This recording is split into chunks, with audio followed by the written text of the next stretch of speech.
Kahit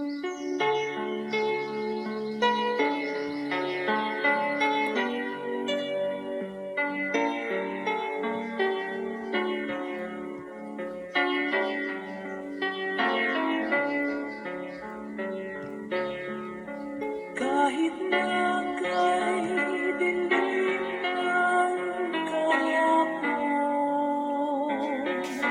kahit na kay sanapan noon,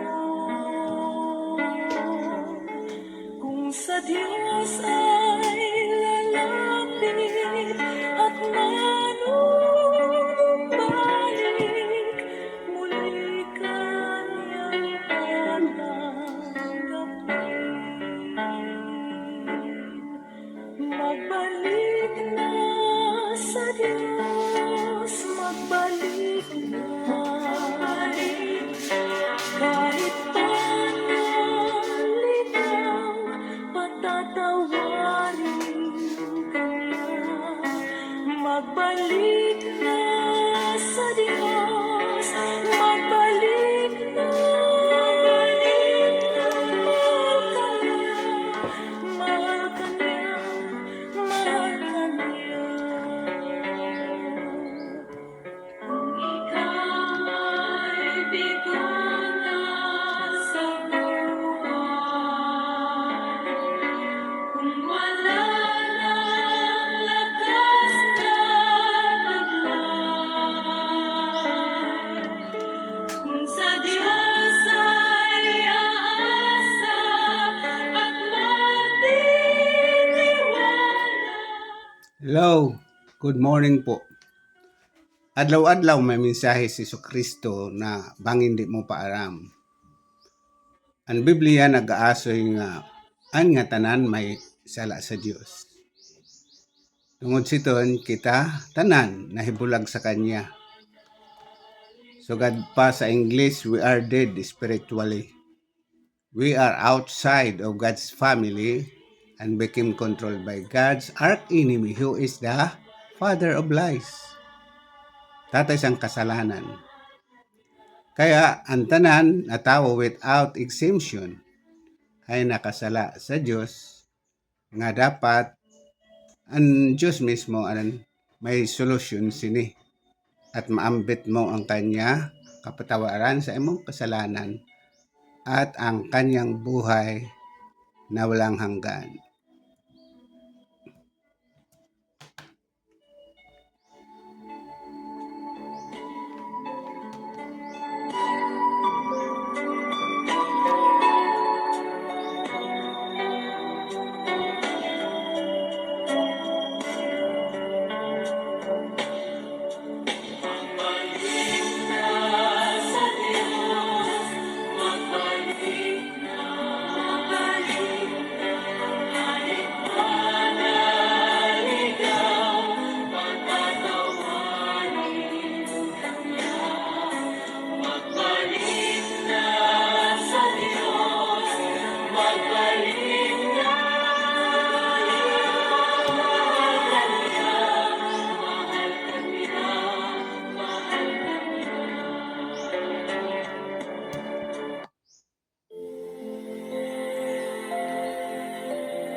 Tama, may da talaga nag-ampo para sa aton ni tanan.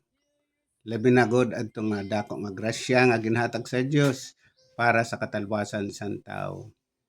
Ikaw sangkay, nagsugad si Hesukristo dida sa Mateo chapter 7 verse 7, ask and it shall be given unto you, knock and it shall be opened.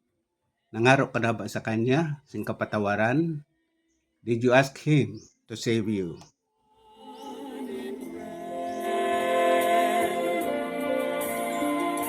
Someone is praying for you. Someone is praying for you. So when it seems you're all alone and your heart will break in two, remember someone is praying for you. Remember someone is praying for you.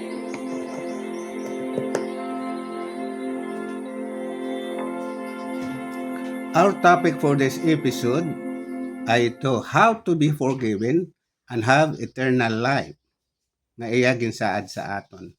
Kung paano kita mapatawad sa aton mga kasalanan, and maangkon naton ang buhay nga dayon. Ang dayon nga kinabuhi at kapatawaran ay masa sa aton lamang kun kita tumuo at magsarig sini nga upat nga mga katotohanan na nasurat sa Bible. Ini dapat mahinabo sa kada tagsa nga tawo. Mao ini nga upat akon i-discuss sa iyo nga dapat mo may isip para mo desisyonan para kung ano good karawton mo ini, tuuhan mo ini o dere. So ini ang una ay na ikaw ay may kasalanan sa Dios. Nga tanan man ada nga tapos iton diri magdidiwara kay katotohanan gud iton nga tanan nakasala sa Dios. Dira sa Romans chapter 3 verse 23 na asoy na nasulat sini, all have sinned and fall short of the glory of God. Nagkulang daw kit sa kahimayaan sa Dios. Because of sin, we were condemned by God. We are in the wrong way, leading to destruction of our life. May an una nga punto, nga katotohanan nga dapat mo mahibaroan. Ikaw ay may sala sa Dios at tungod siton nahibulag ka sa Kanya. Ang ikaduha, ini nga dahil sa kasalanan, you are separated from God. Or sa English, spiritually dead. Ikaw ay matamlay kung ang topiko ay about God at ang relasyon mo sa Kanya. Ini ang ebidensya sa pagkahibulag mo sa Diyos. Spiritually dead. Ibig sabihin, you are separated from God. This is revealed in the account of Adam and Eve dito sa libro sa Genesis. Sugad man si San Pablo nag-asoy sa Romans chapter 3 verse 23, and sugad sa English, for the wages of sin is death. Death is separation from God. So maiton ang ikaduha nga punto nga dapat naton may sa ulo at punta tuuhan naton sa hingpit. Kaya importante gud ini sa tao. Ang ikatulo nga katotohanan, that salvation is of God's grace through faith in Jesus Christ alone, without the admixture of human merit. Sugad man, nasurat ini doon sa Ephesians chapter 2 verses 8 and 9. Mabasahon ko, for by grace you have been saved through faith, and this is not from yourselves. It is the gift of God, not by works, so that no man can boast. Akon emphasize ini nga grace. Ang karog singon sa grace, grasya, no, para sa aton lengguwahe grasya. Ini sa English ugad unmerited favor of God. Ano pabor ini sa Dios nga diri naton na earn, diri kita kaangayan tagan sini nga pabor. Tungod sa iya paghigugma ginhatagan kit sini nga grace, the grace of forgiveness, the grace of salvation. Kaya ang katalwasan, ang salvation, kapatawaran sa aton mga kasalanan ay by grace through faith in Jesus Christ only. Diri pinaagi sa aton mga buhat na sugad doon. For by grace you have been saved through faith, and this is not from yourselves. It is the gift of God. So ito daw ay regalo sa Diyos. Iba naman ito nga suhol sa aton, ang regalo ay diri suhol. So nasugad din nga not by works so that no one can boast. I hope klarado ni sa iyo damo sini hindi nakakaintindi tungod sa kanra human kuan lang understanding sa pag you are spiritually dead talaga di kasi ni makaintindi. Siguro ang susunod naton nga episode ang may unong kunano kay ang natural nga tao diri nakakaintindi ang diri niya ang kakarawat ang mga spiritual na bagay, heavenly things. Ang ikaapat nga punto, katotohanan nga dapat mo maangkon ay that you must accept Christ's atonement for the forgiveness of sin and spiritually partake Christ's righteousness. So, kinahanglan daw, akseptaron mo, tuuhan mo talaga ang ginhimo ni Kristo para ka mapatawad sa imo kasalanan. Ano ba itong ginhimo ni Kristo sa kapatawaran sa kasalanan? Siya kinanhisa tuna kay ginpadara siya sa iya may nasurat ito sa Bible para maghimo sin atonement. Atonement ito sacrifice ba para sa kasalanan para ang Diyos ma-appease siya, ma-convince siya nga patatawaron ka sa imong mga kasalanan. May ni an atonement. May ungkit separate nga episode sini patungkol sini nga atonement pero in advance tagan tanala ikaw idea atonement ay api and as sacrifice for the sins nga ginhimo ini sa mga kapadian sa Old Testament time. Kay mayon manggod padi sa itong Old Testament na ito niyan ang office ay waray na. So ganun ito sa office and prophet, wala na liwat iton. Yung real prophet ba kasugad sa prophet Isaiah, tapos ang padi man mayon si Aaron, si Aaron, padi iton siya. So ang prophet padi ngan san ang sayo panano ba ang king as king. So pag-abot ni Jesucristo ini nga mga offices ay inang ko na niingkuha na niya kaya saya na nga panahon wala na sini nga tulo nga office sa tao. Kaya adto na ito kay Jesucristo. So ang ikaapat na very important liwat ay you must accept Christ's atonement for the forgiveness of sins. Otherwise, dili ka mapatawad sa imo mga kasalanan. Kaya sangkay